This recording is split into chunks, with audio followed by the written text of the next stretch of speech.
What's up, guys? Welcome to my Monday. I'm on break from work. Kids are in the playroom. I'm next door. As you can see, our rainy season has arrived in full force.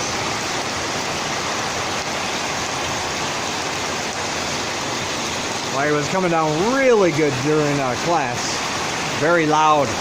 I had to raise my voice just to be able to, for the kids to hear me. Because it kept hitting that metal roof outside, and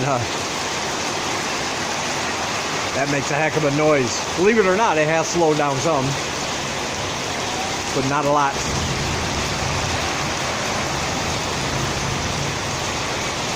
Yeah. I think it's time to take a pass half home today. Alright guys, it's now Friday.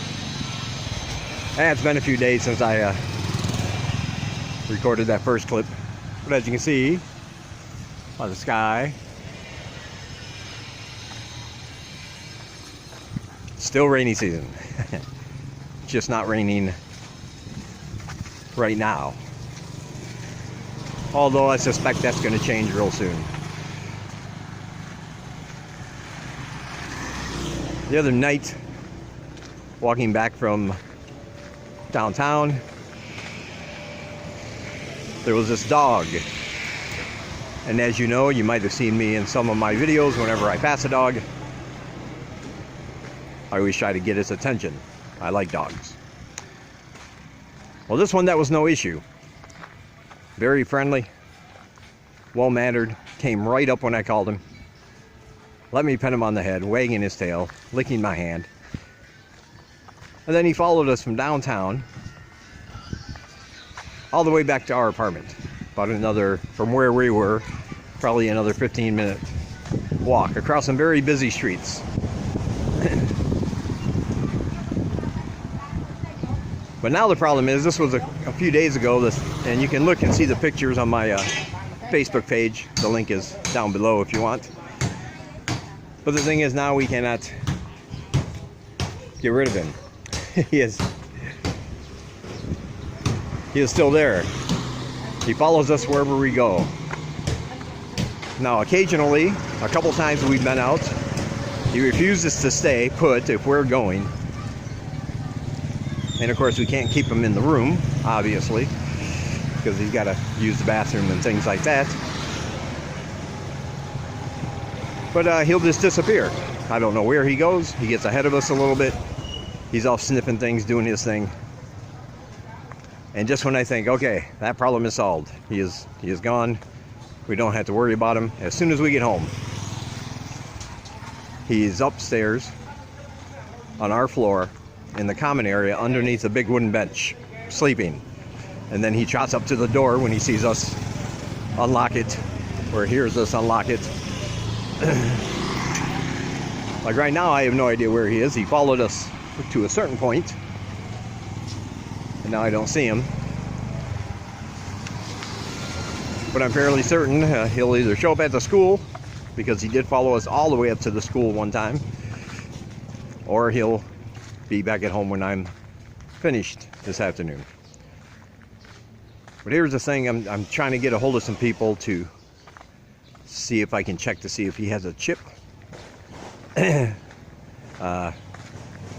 Dogs that are owned over here and raised like we would raise them in the West are very different than the typical dog in Cambodia, which the typical dog is, like I said, can sometimes be aggressive. They don't want to have any contact with humans. They're not used to it. They're more or less considered possessions over here, and things not like we have in the West, where we make them part of our families, give them cute names and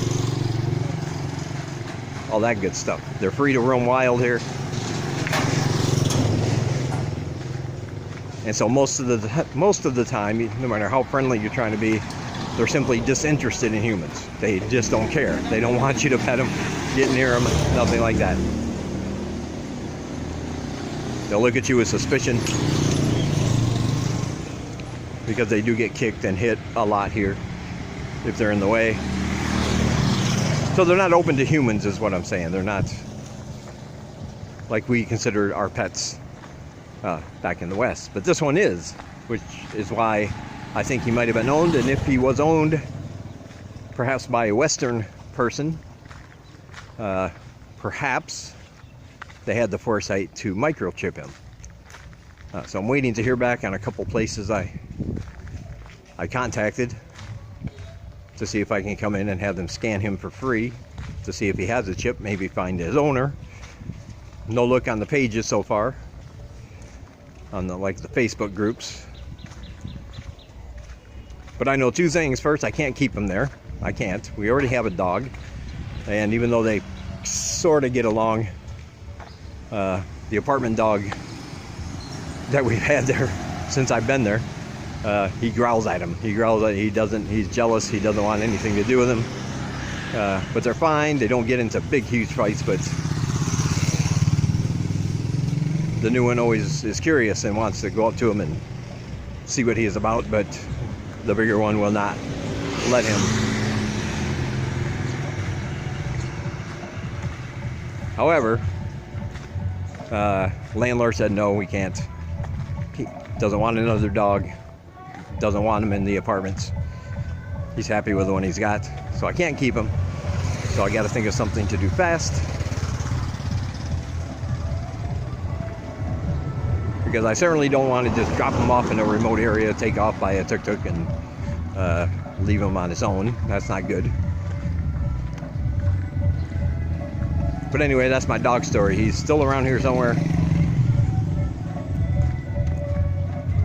and I'm just not sure what to do with him. Like I said, I posted in different groups, sent messages to different people.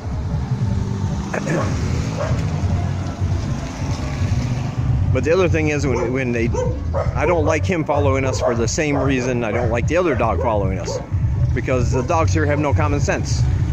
They don't watch out for traffic. They're counting and relying on the humans driving the vehicles to stop and get out of their way, so they'll just go rushing headlong across the street. Even if we're waiting, they'll just want to get there, right out in front of buses and trucks and cars and tuk-tuks and all that. And it's very dangerous, and I don't want to see one of them get hit, obviously. So that always worries me when they're following us, that they're running in and out of traffic, and that's not good, of course. Looks like we have a wedding going on here. That's what that sound was. Yep. Huh. This is new. I did not go to work yesterday. Oh, look at that wedding party. Wedding party. There's the bride and groom. They're just setting up. So this affair should be a few days long.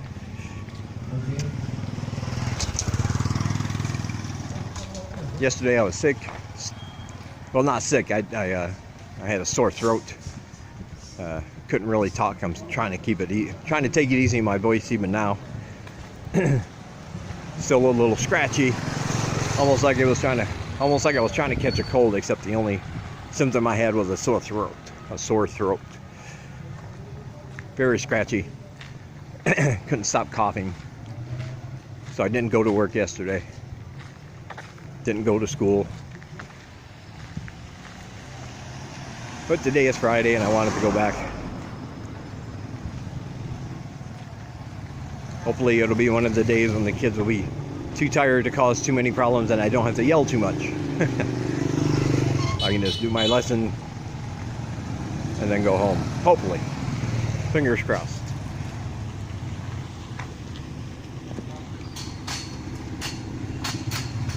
And hopefully I can also avoid the rain. Avoiding the rain would be nice.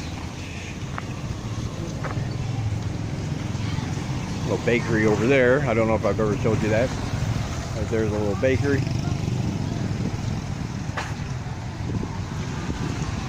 I guess it's sometimes bakery. I've seen things in a case that they have baked, like cakes and donuts and things like that.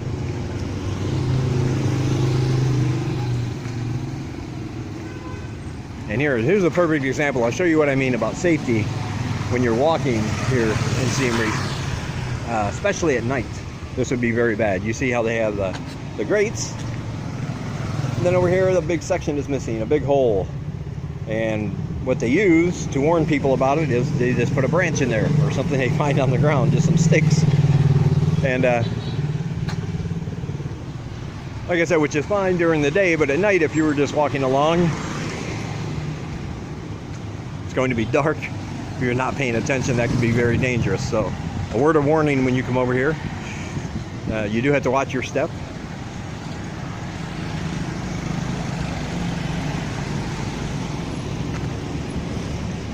Ooh, better picture of the sky there. Whoa, look at that. Look at all them clouds. Yeah.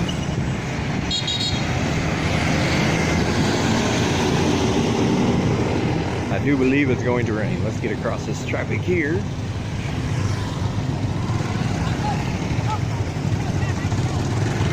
Cars going in all directions, as usual. And I think, yeah, maybe can't make it here. Yes, make it across. Nobody gets hurt. All right. Well, that's my dog story. Hasn't been much else going on this week, just regular school stuff, teaching, my classes, and all that as normal. Hopefully something interesting will happen soon. I can make a video about it. If you have any questions or comments, as always, feel free to leave the questions below, comment. I always appreciate it. And I'll talk to you guys in the next one.